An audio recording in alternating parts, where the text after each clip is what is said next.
Ils servent à la couverture des silos d'ensilage, l'ensilage soit de herbe ou soit de maïs, pour alimenter nos bêtes l'hiver, surtout l'hiver. Et pour la conservation de ces silos, il suffit de plaquer la bâche avec des pneus que l'on recherchait à une époque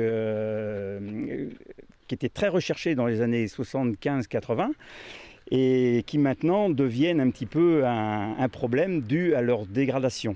À une certaine époque, il est vrai qu'on était à la recherche et à qui allait avoir le plus de pneus pour pouvoir mettre sur ces tas d'ensilage, parce que c'était plus pratique que de mettre de la terre ou du sable.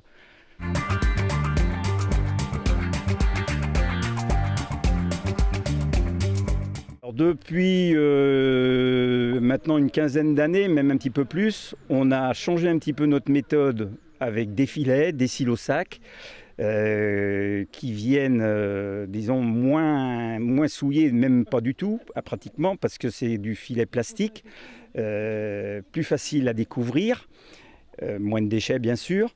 Et aujourd'hui, il existe beaucoup d'autres méthodes, des tapis de carrière, mais bon, c'est lourd à manœuvrer, c'est glissant.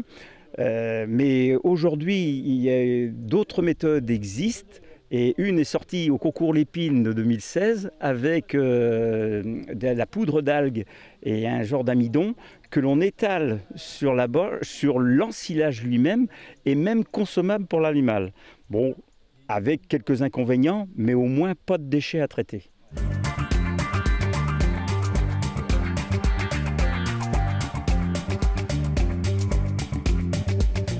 L'objectif d'avoir une opération groupée comme celle-ci, c'était de faire baisser les coûts, puisqu'initialement on était autour de 250 € à la tonne.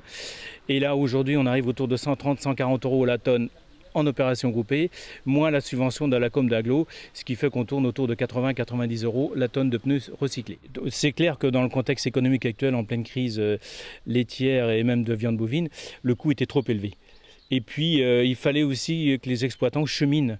Ça demande aussi un cheminement, c'est-à-dire que si on enlève les pneus, il fallait trouver d'autres process et autres. Donc voilà, donc il faut donner du temps au temps parfois aussi pour réussir ces opérations-là. Donc aujourd'hui, le recyclage des pneus, il va vers la société Lafarge où ils vont être utilisés en grande partie comme combustible.